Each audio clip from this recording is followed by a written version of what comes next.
स्वयं काल के अधिपति महाकाल की ये केवल एक कथा नहीं बल्कि सृष्टि के आदि और अंत का वो शाश्वत सत्य है जिसमें महाकाल सृजन भी है और संहार भी। प्रकाश, ध्वनि और दृश्यों के संगम से महाकाल की सर्वशक्तिमान उपस्थिति हर हृदय में स्पंदित होगी। आपसे निवेदन है कि अपने सेल फोन्स को साइलेंट मोड या फिर ऑफ कर दीजिए ताकि इस शो का आप भरपूर आनंद ले पाएं। इस शो के प्रस्तुतकर्ता हैं उज्जैन स्मार्ट सिटी लिमिटेड, निष्पादक हैं मध्य प्रदेश पर्यटन। ओ भाई क्या कर रहा है? छोटे प्लीज सामने मत खड़ा। छोटे सब कुछ भी दिख रहा। साइलेंट हो जाओ। अभी नीचे आ।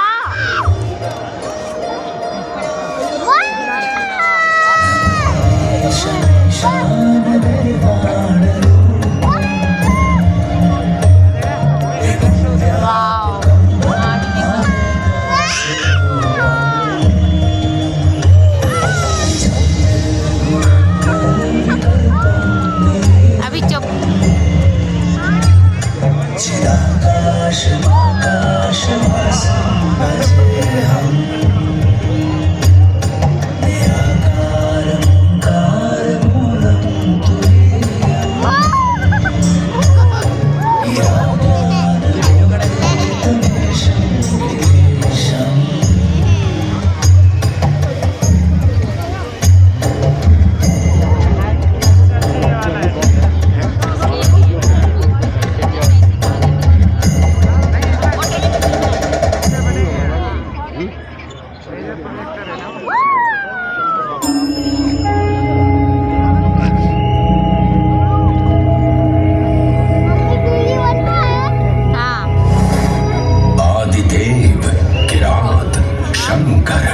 जटाधारी, मृत्युंजय, विश्वेश, त्र्यंबक, महारुद्र, नीलकंठ, महाशिव, महाकाल, महेश।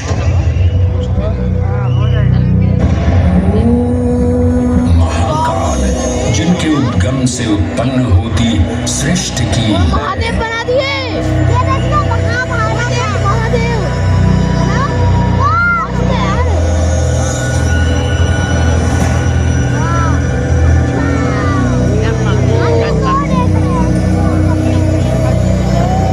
जिनकी मानता में सन्निहित है समस्त ब्रह्मांड की माया। इन महान देव को नमन करने से पूर्व आइए वंदन करें उस रूप को जो स्वयं शिव से पहले पूजित होते हैं, श्री गोपू बालेश्वर। जब एक 5 वर्षीय बालक ने राजा चंद्रसेन को अपनी अमूल्य मणि की रक्षा हेतु महाकाल की उपासना में लीन देखा तो वो भी भक्ति में तल्लीन हो गया। माँ के बार बार बुलाने के बावजूद वो अपनी पूजा में एकाग्र रहा। उसकी श्रद्धा से प्रसन्न होकर भगवान शिव स्वयं उसके घर लिंग के रूप में प्रकट हुए।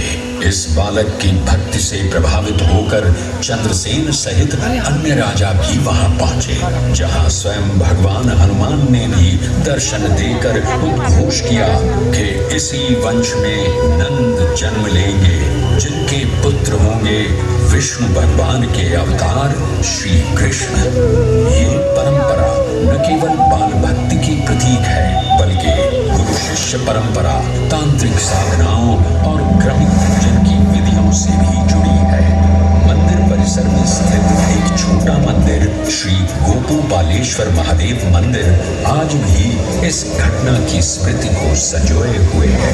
महाकाल जो हर परमाणु और कोशिका में है, हर पल हर क्षण में।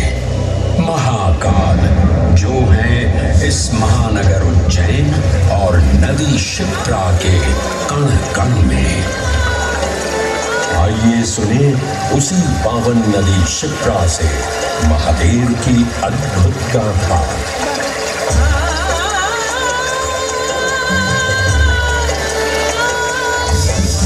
भगवान विष्णु के अवतार वराह हृदय से उत्पन्न मैं पवित्र पावनी शिप्रा उद्गम तो मेरा श्री हरि के हृदय से हुआ, पर मैं प्रवाहित हो रही हूँ महाकाल के चरणों में।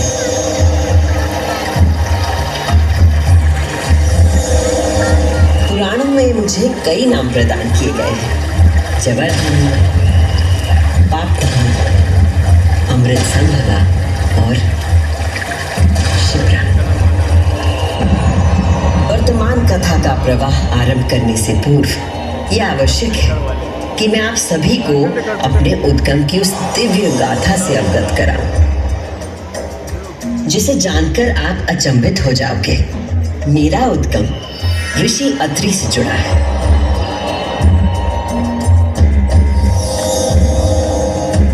जो सप्त ऋषियों में से एक है। जब ऋषि अत्रि ने उज्जैन में 3000 वर्षों की कठोर तपस्या पूरी की और अपनी आंखें खोली, तो उन्होंने देखा कि उनके शरीर से 2 महान प्रकाश धाराएं निकल रही थी। पहली धारा आकाश की ओर गई और कहा जाता है कि वो चंद्रमा में परिवर्तित हो गई।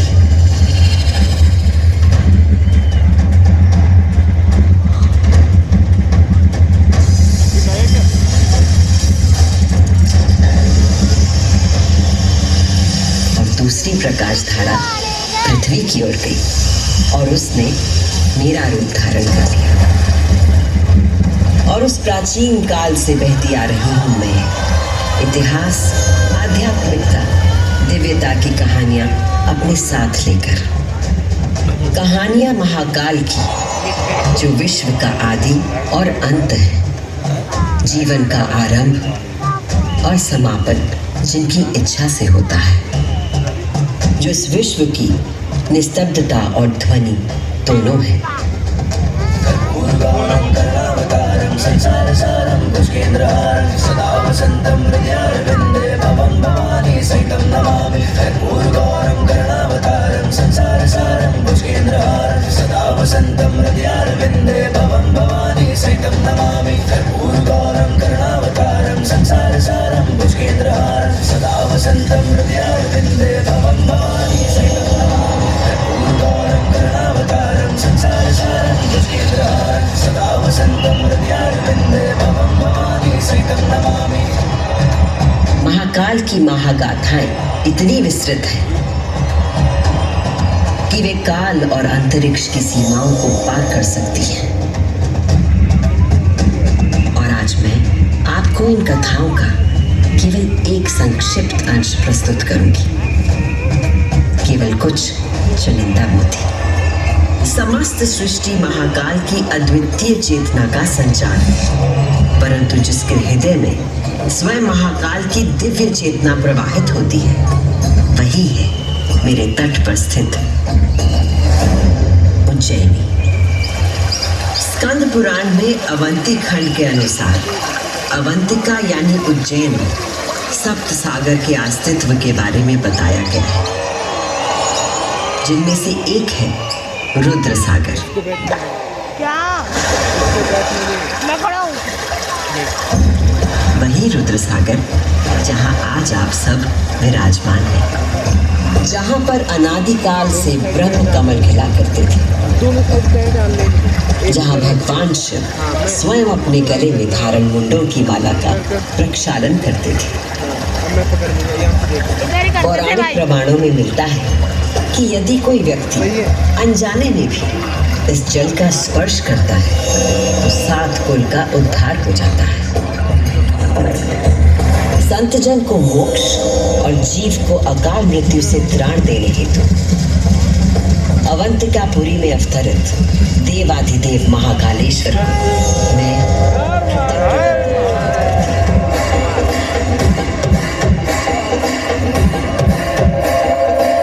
आज मैं शिप्रा देवी आपको उन्हीं महाकाल की शिव पुराण में उल्लिखित एक गाथा सुनाती हूँ।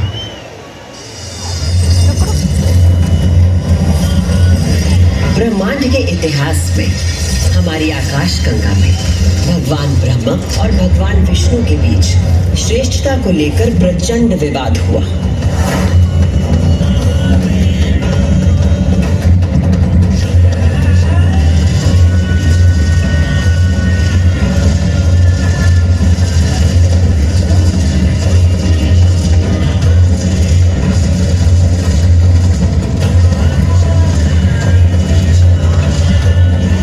जब अपनी पराकाष्ठा तक पहुंच गया तो दोनों अपने अपने दिव्यास्त्र लेकर आपस में युद्ध करने के लिए तैयार हो गए। स्वर्ग में हाहाकार मच गया।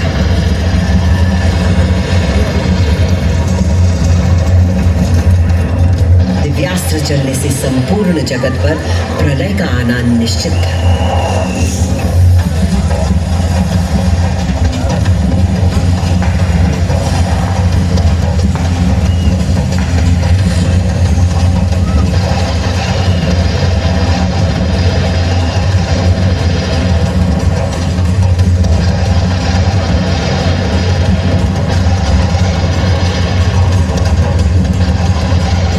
उनके प्रकोप से बचाने के लिए और इन दोनों के विवाद को रोकने के लिए भगवान शिव को माया रचनी पड़ी और अकस्मात अग्नि की ज्वालाओं से लिपटा हुआ एक महान अग्नि स्तंभ आकर स्थापित हो गया, जिससे दोनों देवताओं के दिव्यास्त्र स्वयं ही शांत हो गए।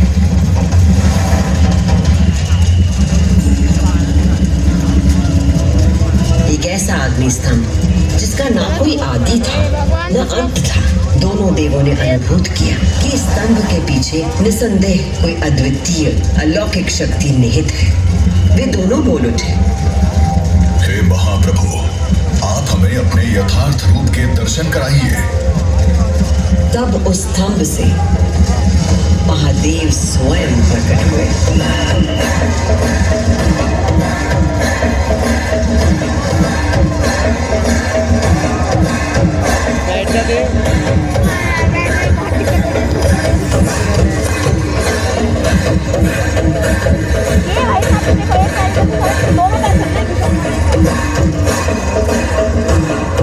उस दिव्य और विराट रूप के पंचमुख थे और प्रत्येक मुख में 3 नेत्र प्रकाशित हो रहे थे। उनके भाल पर चंद्रमा का मुकुट था और मस्तक पर जटा। उनका कंठ नीला था और उनकी 10 भुजाएं थी। उनके अंग समस्त आभूषणों से सजे थे। उनके मस्तक पर भस्म का त्रिपुंड था।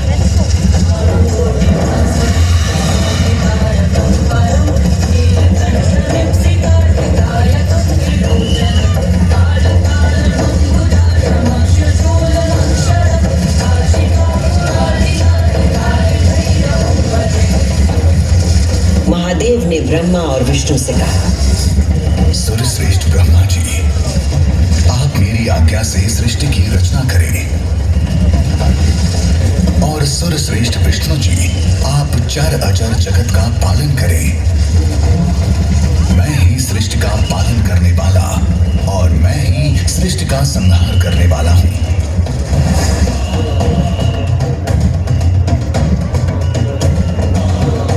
मैं ही ब्रह्मा, विष्णु और रुद्र नाम से 3 रूपों में बटा हूं।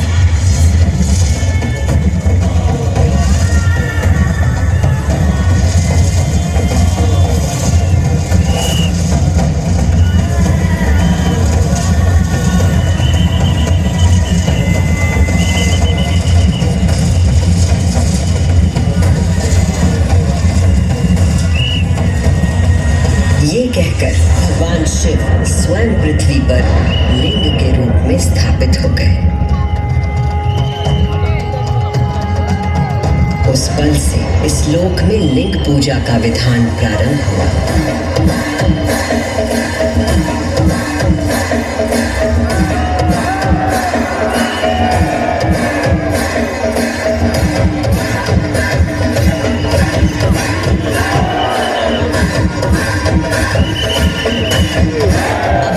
सुनी वो गाथा कि किस प्रकार भगवान शिव ने लिंग का रूप धारण किया। अब मैं सुनाती हूँ उज्जैन में महाकालेश्वर के प्रकट होने की कथा। उज्जैन नगरी में नित्य वेदों का अध्ययन करने वाले एक ब्राह्मण देवता रहते थे। उनका नाम वेदप्रिय था। वेदप्रिय प्रतिदिन पार्थिव शिवलिंग बनाकर उसकी पूजा करते थे।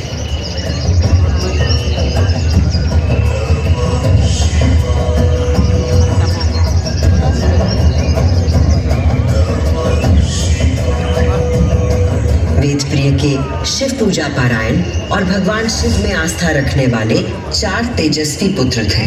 उनके नाम थे देवप्रिय, प्रियमेधा, सुकृत और सुव्रत। चारों सद्गुणों में अपने धार्मिक पिता से कम न थे। दिनों दिन उनके सद्गुणों में अभिवृद्धि होती रही, जिसके कारण अवंती नगरी उनके ज्ञान के तेज से प्रकाशित होने लगी। उसी समय दूषण नाम का एक असुर प्रजापति ब्रह्मा की उपासना में लगा हुआ था।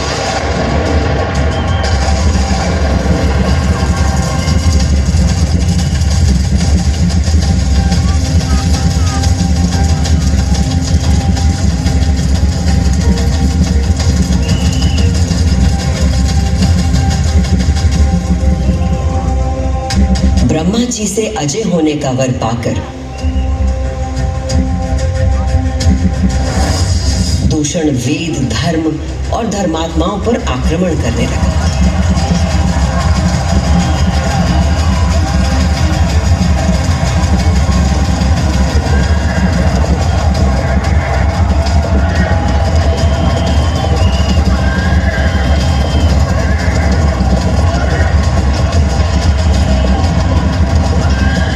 अत्याचारों की पराकाष्ठा पर पहुंचते हुए उसने उज्जैनी पर हमला करने का दुस्साहस किया।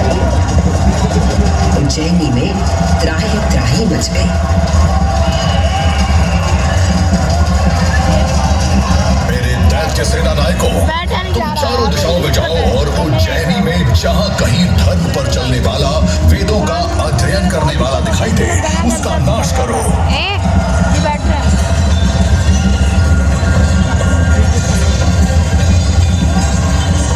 उस असुर से यदि कोई भयभीत नहीं था तो वो थे वेदप्रिय के चारों शिव भक्त पुत्र। नगर को भयाक्रांत देख उन चारों ने उज्जैनी के नागरिकों को आश्वासन दिया। उज्जैनी के नागरिकों, आप सभी अपने भक्तों पर सदा कृपा करने वाले भगवान शंकर पर विश्वास रखें और उनका ध्यान करें। भगवान सबकी रक्षा करेंगे।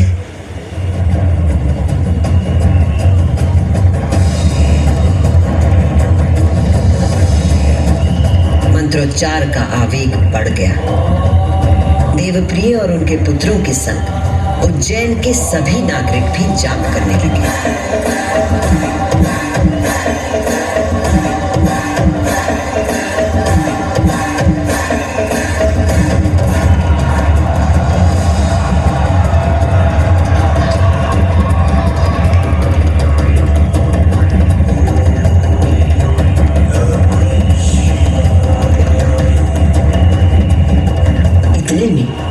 असुर दूषण अपनी सेना के साथ वहां पहुंच गया और उसने वेदप्रिय के पुत्रों को देख अपने सैनिकों को आज्ञा दी। वध कर दो शिव की आराधना करने वाले इन शिव भक्तों का।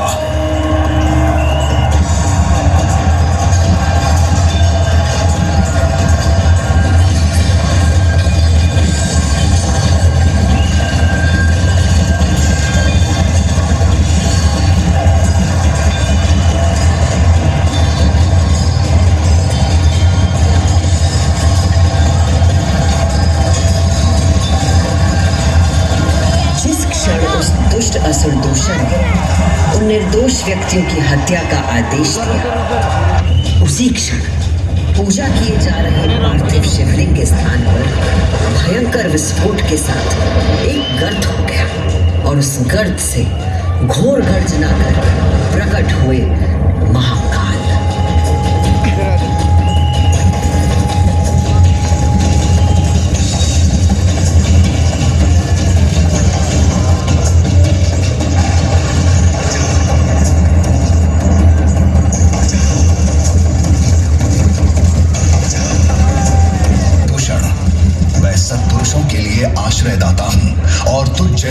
दुष्टों के लिए महाकाल हूँ।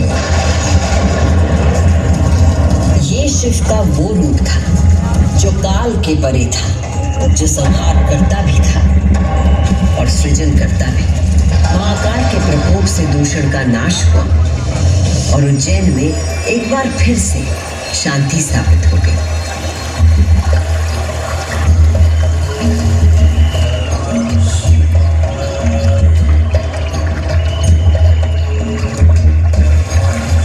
उज्जैनी के लोगों की आस्था से प्रसन्न भगवान महाकाल ने उन्हें वरदान मांगने को कहा। उज्जैन के निवासियों ने भगवान महाकाल को उनके भक्तों की रक्षा करने के लिए उसी स्थान पर सदा के लिए विराजमान होने को कहा।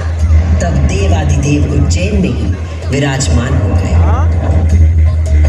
और वहां चारों ओर की एक एक कोस भूमि ज्योतिर्लिंग रूपी भगवान शिव का स्थल बन गई।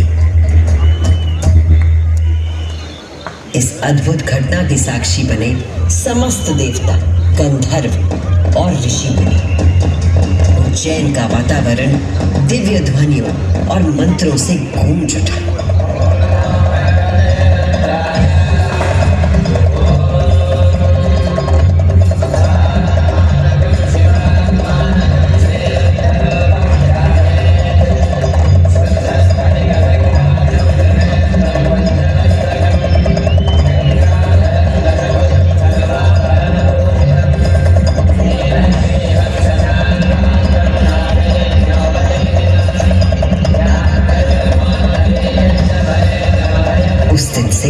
भगवान शिव ने महाकालेश्वर के रूप में भूतल पर अपनी प्रतिष्ठा प्राप्त की और ये स्थान श्रद्धालुओं के लिए तीर्थ स्थल बन गया।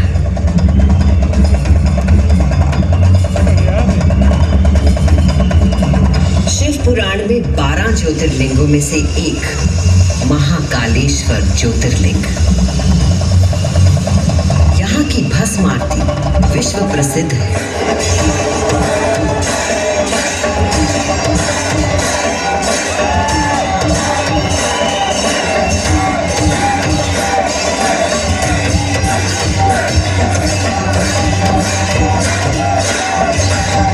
भस्म से भगवान का श्रृंगार किया जाता है, क्योंकि महाकाल की तरह भस्म अविनाशी और अपरिवर्तनीय होता है। इस आरती की शक्ति और महिमा ऐसी है कि भक्तों के सारे पाप समाप्त हो जाते हैं। केवल इतना ही नहीं, उज्जैन वो नगरी है जहां मानव शरीर पूरे ब्रह्मांड के साथ सामंजस्य स्थापित करता है।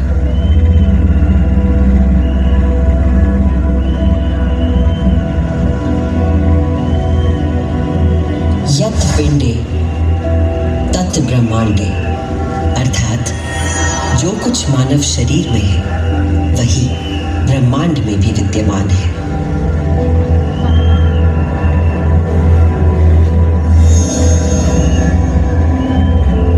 ब्रह्मांड के सृजनकर्ता महाकाल के आशीर्वाद से मैं शिप्रा आपको उज्जैन तथा महाकाल की शक्ति, भक्ति और मुक्ति की गाथाएं सुनाती रहूंगी। काल का प्रवाह अनंत है, इसलिए जब तक महाकाल है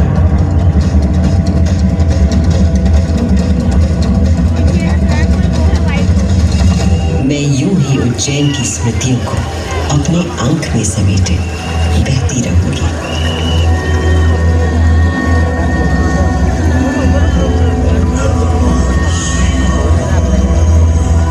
जय महाकाल। खत्म हो गया।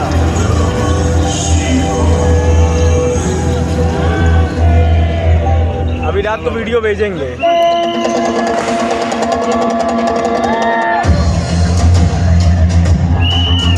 बोल महाकाल महाराज के।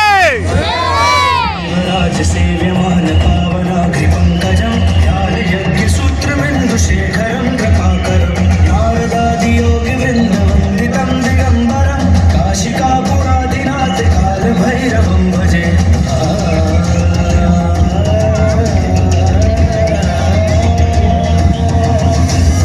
भानुकोटि भास्वरं भवाब्धितारकं परं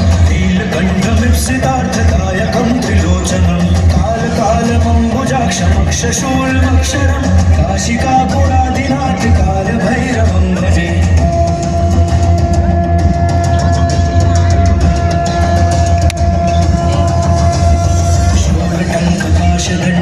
शूलटङ्कपाशदण्डपाणिमादिकारणं क्षायमादिदेवमक्षरं निरामयं भीमविक्रमं प्रभुं विचित्रताण्डवप्रियं काशिकापुरादिनाथ कालभैरवं भजे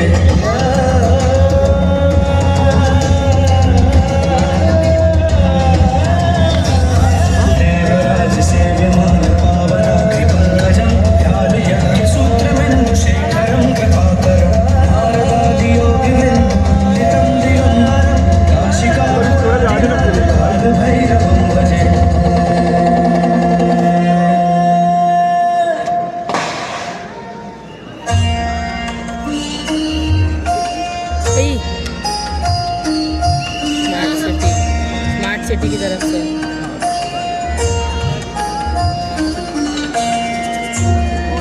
डेट बिल्कुल भी नहीं होने नहीं